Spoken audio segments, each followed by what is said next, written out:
Hello दोस्तों, आपका स्वागत है आज की मेरी क्लास में। जो हम पढ़ेंगे आज 25 जुलाई 2026 का करंट अफेयर। तो दोस्तों, आज मैं जो क्वेश्चन लेके आया हूँ वो बहुत ही ज़्यादा इंपॉर्टेंट है, क्योंकि आप जो भी हमारे बनने एग्जाम होते हैं उनमें करंट अफेयर का रोल बहुत ही ज़्यादा इंपॉर्टेंट रहता है। तो ये क्वेश्चन इसमें जो इस क्लास में जो क्वेश्चन मिलेंगे, बेफालतू का क्वेश्चन नहीं मिलेंगे जो कहीं से भी उठा लिए जाएंगे। एक अच्छी सोर्स से उठाकर मैं हर एक क्वेश्चन लिखाता हूँ और उनकी एक पीपीटी बनाता हूँ। तो मैं आपसे एक रिक्वेस्ट करता हूँ कि मेरे चैनल को सब्सक्राइब करें, फिर वीडियो को लाइक करें। अगर मेरी वीडियो आपको ज़्यादा अच्छी लग रही है तो अपने दोस्तों के साथ जरूर शेयर करें, क्योंकि मेरी मेहनत तभी रंग लेकर आएगी जब आप लोग साथ देंगे। तो दोस्तों, आगे बढ़ते हैं, आज की क्लास की ओर बढ़ते हैं। क्वेश्चन है हमारा, हाल ही में हाल ही में जुलाई 2026 में भारत के नए उच्च शिक्षा सचिव के रूप में किसे नियुक्त किया गया है? तो किसको नियुक्त किया गया है? नरेश पाल गंगवार को। मैं आपको बता दूं दोस्तों, मिनिस्ट्री ऑफ एजुकेशन के तहत दो विभाग आते हैं हमारे। एक हायर एजुकेशन आता है और एक स्कूल एजुकेशन लिटरेसी आता है। तो इन दोनों विभागों में हमारा फेरबदल किया गया है। तो हायर एजुकेशन के जो सचिव चुने गए हैं वो नरेश पाल गंगवार चुने गए हैं। कौन चुने गए हैं? नरेश पाल गंगवार चुने गए हैं। वहीं स्कूल एजुकेशन लिटरेसी के जो सचिव चुने गए हैं वो हमारे टीके अनिल कुमार चुने गए हैं। और हाल ही में जुलाई 2026 में मंत्रालय के शीर्ष प्रशासनिक नेतृत्व में एक फेरबदल किया गया है। इस महत्वपूर्ण बदलाव के तहत वरिष्ठ अधिकारी नरेश पाल गंगवार को भारत के हायर एजुकेशन के रूप में नियुक्त किया गया है। यह प्रशासनिक फेरबदल की उच्च शिक्षा प्रणाली को नई दिशा देने और मंत्रालय को कार्यक्षमता को अधिक सुदृढ़ बनाने के उद्देश्य से उठाया गया है। एक बड़ा कदम माना जा रहा है। आपको ये भी मालूम होगा कि भाई अभी देश में हमारा प्रोटेस्ट चल रहा है, ठीक है, स्टूडेंट्स का, जो कि हमारे एजुकेशन मिनिस्टर हैं उनके इस्तीफा को लेकर चल रहा है। उसी को सारी चीजें देखते हुए हमारा ये सारी चीजें फेरबदल किया गई हैं। तो आइए दोस्तों, नए क्वेश्चन की ओर बढ़ते हैं। नया क्वेश्चन है हमारा, शिक्षा और साक्षरता विभाग के सचिव के रूप में किसे नियुक्त किया गया है? तो किसे नियुक्त किया गया है? टीके अनिल कुमार को नियुक्त किया गया है। देश की शिक्षा व्यवस्था को संचालित करने मिनिस्ट्री ऑफ एजुकेशन भीतर ऑफ लिटरेसी एक महत्वपूर्ण विभाग है, जो जुलाई 2026 में एक प्रशासनिक फेरबदल के दौरान टीके अनिल कुमार को स्कूल एजुकेशन और लिटरेसी सिक्योरिटी की अहम जिम्मेदारी सौंपी गई है। आपको मैंने बता दिया कि भाई जो हमारे मिनिस्ट्री ऑफ एजुकेशन है उसके दो विभाग थे, एक हायर एजुकेशन है और दूसरा है हमारा शिक्षा और साक्षरता विभाग। तो अब भाई हायर एजुकेशन के जो है हमारे हायर एजुकेशन के हैं नरेश पाल गंगवार और साक्षरता विभाग के हैं टीके अनिल कुमार। ठीक है दोस्तों, नेक्स्ट क्वेश्चन की ओर बढ़ते हैं। नेक्स्ट क्वेश्चन है हमारा, जुलाई 2026 में डीआरडीओ द्वारा एपीजे अब्दुल कलाम द्वीप से किस स्वदेशी long range surface to air missile प्रणाली का सफल परीक्षण किया गया? तो कौन सी ऐसी प्रणाली है, कौन सी ऐसी मिसाइल है जिसका एपीजे अब्दुल कलाम द्वीप से इसका सफल परीक्षण किया है इसको? तो फिर वो जो हमारी मिसाइल है वो कूसा मिसाइल है। कौन सी मिसाइल है? कूसा। कूसा एक स्वदेशी विकसित long range surface to air missile system, जिसे डीआरडीओ द्वारा रक्षा मंत्रालय के लिए तैयार किया गया है। हाल ही में इसका सफल मेडन फ्लाइट टेस्ट उड़ीसा तट के पास स्थित, किसके? उड़ीसा तट के पास डीआरडीओ के प्रमुख प्रशिक्षण स्थल एपीजे अब्दुल कलाम द्वीप से किया गया है, जिससे पहले व्हीलर आइसलैंड कहा जाता था। यह अत्याधुनिक मिसाइल प्रणाली हाई स्पीड और हाई एल्टीट्यूड पर उड़ने वाले एरियल थ्रेट्स जैसे कि दुश्मन के फाइटर जेट, मिसाइल, यूएवीएस और बड़े एयरक्राफ्ट को सटीकता से इंटरसेप्ट के लिए विकसित किया जा रही है, जो भारत के मिसाइल डेवलपमेंट इकोसिस्टम को अत्यधिक मजबूत बनाती है। ठीक है दोस्तों, क्या नाम है मिसाइल का? कूसा है। कौन से द्वीप से की? एपीजे अब्दुल कलाम से, जो हमारे द्वीप है वहां से इसका परीक्षण किया। ठीक है, नेक्स्ट क्वेश्चन की ओर बढ़ते हैं। नेक्स्ट क्वेश्चन है, जुलाई 2026 में भारत सरकार ने विशेष रूप से निर्यात के उद्देश्य के लिए ई कॉमर्स के किस मॉडल के तहत प्रत्यक्ष विदेशी निवेश की अनुमति दी है? तो भाई प्रत्यक्ष विदेशी निवेश की अनुमति दी है, तो कौन सा मॉडल क्या है? ई कॉमर्स किस मॉडल के लिए, ई कॉमर्स के किस मॉडल के तहत? कौन सा मॉडल है? इन्वेंट्री आधारित मॉडल। अब इन्वेंट्री ये मॉडल जो बेस्ड मॉडल है एक व्यापारिक ढांचा है, जिसमें प्लेटफॉर्म या किसी तीसरे विक्रेता पर निर्भर रहने के बजाय स्वयं अपनी इन्वेंट्री रखता है, सीधे ग्राहकों को वस्तुओं की बिक्री करता है। जुलाई 2026 में भारत सरकार ने एक महत्वपूर्ण नीतिगत निर्णय लेते हुए विशेष रूप से एक्सपोर्ट पर्पस के लिए इस मॉडल के तहत एफडीआई फॉरेन डायरेक्ट इन्वेस्टमेंट को मंजूरी दी है। सरकार का यह कदम एक्सपोर्ट ओरिएंटेड ई कॉमर्स को बढ़ावा देने और भारतीय उत्पादों को ग्लोबल मार्केट एक्सेस दिलाने और देश में डिजिटल ट्रेड फैसिलिटेशंस को अधिक मजबूत बनाने की दिशा में बेहद महत्वपूर्ण माना जा रहा है। तो देखो दोस्तों, ये मैंने आपको बता दें ग्लोबल मार्केट एक्सेस है, ठीक है, और डिजिटल ट्रेड के लिए इसके लिए मजबूत ही इसका जो पर्पस है वो ये हमारा पर्पस रहा है। मॉडल क्या है हमारा? इन्वेंट्री आधारित मॉडल है हमारा। और अब क्या है इसके? इन्वेंट्री मॉडल हमारा इसका आधारित है। ठीक है, नेक्स्ट क्वेश्चन की ओर बढ़ते हैं। नेक्स्ट क्वेश्चन है हमारा, T20 अंतरराष्ट्रीय क्रिकेट में अर्धशतक बनाने वाले दुनिया का सबसे युवा खिलाड़ी कौन बन गए हैं? तो युवा खिलाड़ी बन गए हैं, और वो भी पुरुष में कौन बन गया है? T20 अंतरराष्ट्रीय क्रिकेट में अर्धशतक बनाने वाले दुनिया के सबसे कम युवा, मतलब सबसे कम उम्र के जो युवा है, व्यक्ति है, पुरुष है, वो कौन से क्रिकेट जो प्लेयर है वो कौन है? तो हमारे वो वैभव सूर्यवंशी। आपको इसके इनके बारे में न्यूज भी पढ़ने मिलेगी। वैभव सूर्यवंशी जो कि 15 वर्ष और 118 दिन के हैं। वैभव सूर्यवंशी भारत के एक बेहद प्रतिभावान युवा क्रिकेटर हैं, जिन्होंने अंतर्राष्ट्रीय क्रिकेट में एक ऐतिहासिक मुकाम हासिल किया है। उन्होंने पुरुष T20 क्रिकेट के इतिहास में अर्धशतक बनाने वाले दुनिया के सबसे कम उम्र के खिलाड़ी होने का विश्व रिकॉर्ड अपने नाम कर लिया है।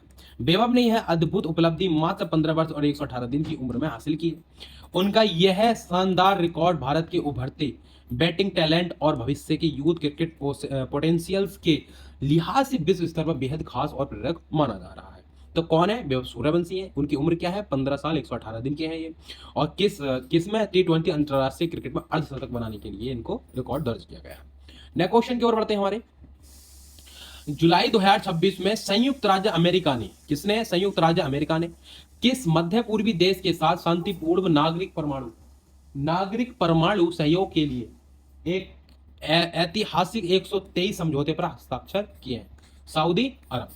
तो अंतरराष्ट्रीय कूटनीति में 123 एग्रीमेंट, कितने? 123 एग्रीमेंट अमेरिका के एटॉमिक एनर्जी एक्ट के सेक्शन 123 के तहत, कितने? सेक्शन 123 के तहत किया जाने वाला एक द्विपक्षीय सिविलियन एंड न्यूक्लियर कोऑपरेशन नागरिक परमाणु सहयोग समझौता जुलाई 2026 में संयुक्त राज्य अमेरिका ने मध्य पूर्वी देश सऊदी अरबिया के साथ शांतिपूर्ण परमाणु सहयोग स्थापित करने के लिए इस ऐतिहासिक समझौते पर हस्ताक्षर किए।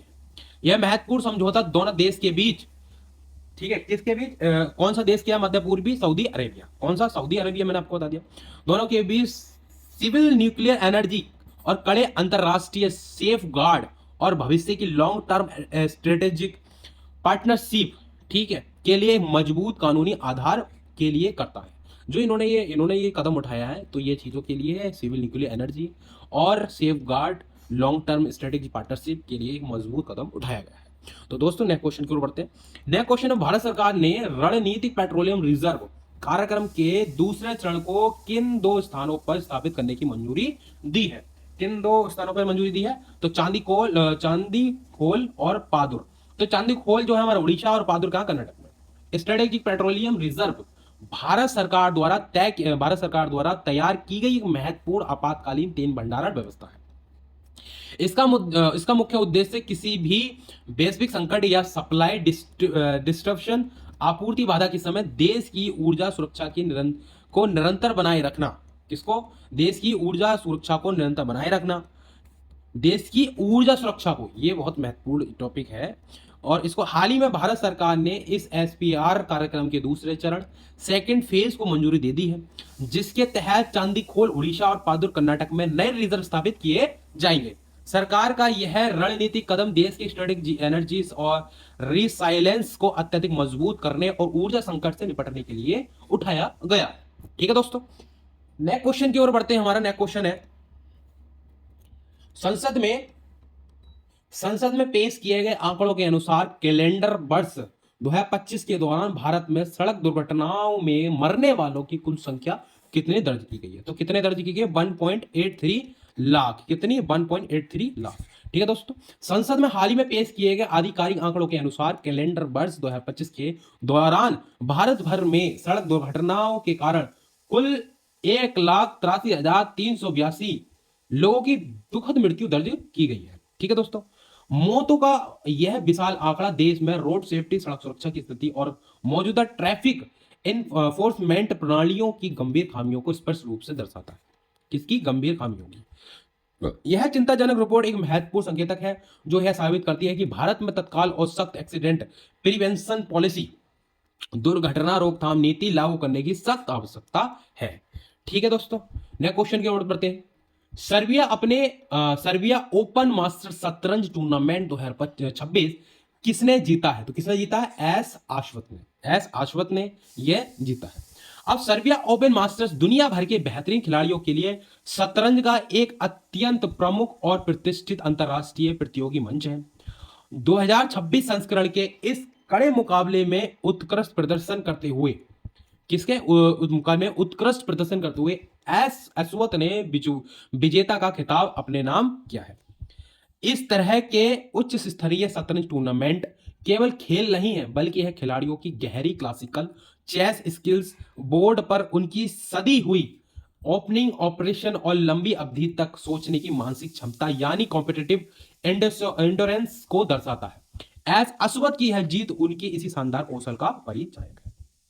ठीक है दोस्तों, कौन जीते हैं? एस अश्वथ जीते हैं। कहां जीते हैं? जो क्या है, जो सर्बिया ओपन मास्टर्स शतरंज टूर्नामेंट इन्होंने जीता है। ठीक है, नया क्वेश्चन की ओर बढ़ते हैं। नया क्वेश्चन है ग्लासगो। ग्लासगो राष्ट्रमंडल खेल, ग्लासगो राष्ट्रमंडल खेल 2026 के आधिकारिक आधिकारिक शुभंकर मतलब मैस्कॉट का नाम क्या है? तो क्या नाम है? Finney the unicorn. Finney the unicorn. Commonwealth games एक बहुत बड़ा बहु खेल अंतरराष्ट्रीय आयोजन है जिसमें दुनिया भर के राष्ट्रमंडल देशों कॉमनवेल्थ नेशन के शीर्ष एथलीट हिस्सा लेते हैं। आगामी ग्लासगो कॉमनवेल्थ गेम्स 2026 के लिए आयोजकों ने फिनी द यूनिकॉर्न को आधिकारिक के रूप में घोषित किया गया है। किसी भी बड़े अंतरराष्ट्रीय खेल आयोजन में मस्कॉट का रोल केवल सजावटी नहीं होता, बल्कि यह उस आयोजन की समग्र ब्रांडिंग और दर्शकों के साथ सीधे जुड़ाव यानी पब्लिक एंगेजमेंट का एक बहुत ही अहम हिस्सा होता है, जो खेल भावना को प्रदर्शित करता है। ठीक है दोस्तों, मैं आपको बताऊं ग्लासगो राष्ट्रमंडल खेल 2026 के आधिकारिक जो मस्कॉट है उनका उसका वो नाम है फिनी द यूनिकॉर्न। क्या नाम है? Finney the unicorn. ठीक है, जो अब नया क्वेश्चन की ओर बढ़ते हैं।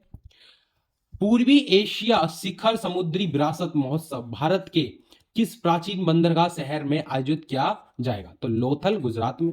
भारत की प्राचीन समुद्री संस्कृति को वैश्विक पटल पर प्रदर्शित करने के लिए ईस्ट एशिया समिट का आयोजन, देखो भारत की प्राचीन समुद्री संस्कृति को वैश्विक पटल पर प्रदर्शित करने के लिए ईस्ट एशिया समिट का आयोजन लोथल गुजरात में किया जाएगा।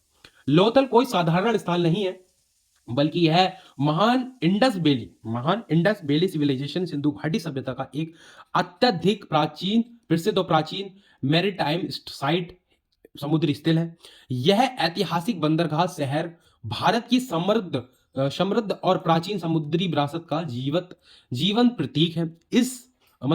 इसी गहरे ऐतिहासिक महत्व के कारण लोथल को एक अंतरराष्ट्रीय महोत्सव का आयोजन के लिए सबसे उपयुक्त स्थान माना गया है।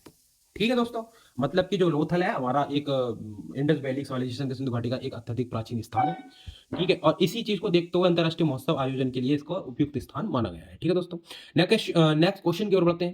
नेक्स्ट क्वेश्चन हमारा सातवां पूर्वी एशिया शिखर समुद्री सुरक्षा सम्मेलन भारत के किस शहर में आयोजित किया जाएगा? तो कहाँ किया जाएगा? कोची, केरल में। ठीक है, और ये जो है हमारा सातवां एशिया शिखर सम्मेलन समुद्री सुरक्षा सम्मेलन है और कोची शहर केरल में किया जाएगा। समुद्री सुरक्षा को लेकर आयोजित होने वाली 7th east Asia summit conference on maritime security cooperation की मेजबानी भारत की तटीय शहर कोची केरला द्वारा की जाएगी। कोची रणनीतिक रूप से भारतीय नौसेना, इंडियन नेवी और देश की सक्रिय समुद्री कूटनीति का एक अत्यंत महत्वपूर्ण केंद्र है। यह अंतरराष्ट्रीय सम्मेलन मुख्य रूप से क्षेत्र में मैरीटाइम सिक्योरिटी, जहाजों के सुरक्षित आवागमन यानी नेविगेशन सेफ्टी, आवागमन, जहाजों की सुरक्षा और समुद्री सुरक्षा मुख्य रूप से, और सदस्य देशों के बीच बेहतर रीजनल कोऑपरेशन, क्षेत्रीय सहयोग स्थापित करने के महत्वपूर्ण विषय पर केंद्रित रहेगा। ठीक है दोस्तों, ये जो सम्मेलन है इन बातों पर रहेगा। नेक्स्ट क्वेश्चन की ओर बढ़ते हैं। नेक्स्ट क्वेश्चन हमारा हाल ही में डीआरडीओ द्वारा विकसित भारत के पहले स्वदेशी पोजेबल टर्बोजेट इंजन थ्रस्ट क्षमता कितनी है? तो कितनी क्षमता है? 350 केजी 350 केजी क्षमता इसकी है। ठीक है, और रक्षा अनुसंधान के क्षेत्र में एक बड़ी उपलब्धि हासिल करते हुए डीआरडीओ ने भारत का पहला इंडिजीनस डिस्पोजेबल टर्बोजेट इंजन स्वदेशी डिस्पोजेबल टर्बोजेट इंजन सफलतापूर्वक विकसित किया गया है, जो हाल ही में समाचारों की प्रमुखता से हाँ जो हाल ही में समाचारों में प्रमुखता से रहा। इस अत्याधुनिक इंजन की थ्रस्ट कैपेसिटी 350 केजी है। किसकी? हमारी इस इंजन की थ्रस्ट कैपेसिटी कितनी है? 350 केजी है। यह उन्नत तकनीकी विशेष रूप से mini authorised propulsion system propulsion system विभिन्न प्रकार के अननेम्ड प्लेटफॉर्म्स जैसे ड्रोन्स और अन्य महत्वपूर्ण डिफेंस एप्लीकेशंस के लिए अत्यंत लाभकारी है।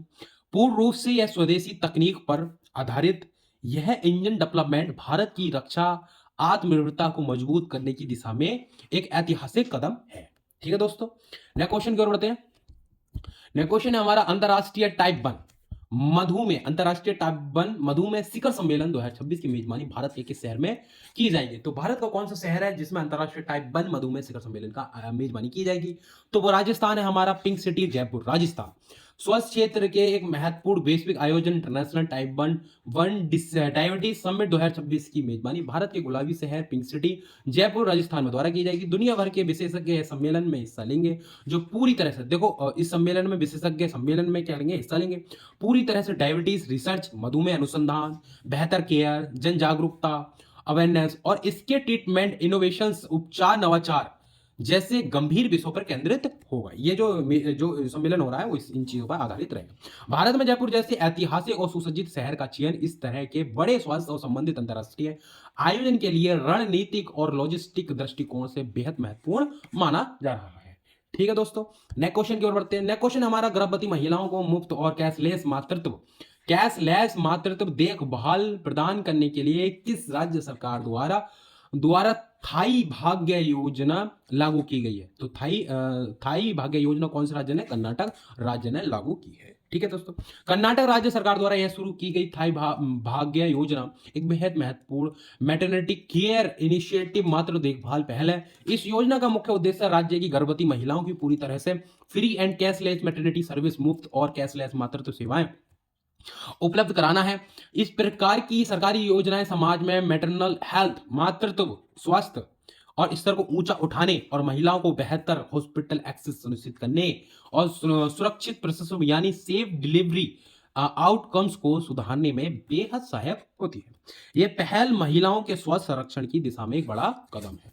ठीक है दोस्तों, तो नेक्स्ट क्वेश्चन की ओर बढ़ते हैं। हमारा नेक्स्ट क्वेश्चन है हमारा, किस नदी को बिहार का शोक कहा जाता है? तो भाई ऐसा कौन सी नदी है जो बिहार राज्य का शोक कहा जाता है? तो हमारा कोसी नदी को बिहार का शोक कहा जाता है। अब ये जो क्वेश्चन चलेंगे आपको, 5 जो क्वेश्चन मिलेंगे आपको स्टैटिक जीके से मिलेंगे, जो बहुत ही ज्यादा इंपॉर्टेंट होते हैं। अब बिहार की जो शोक है हमारी कोसी नदी को कहा जाता है।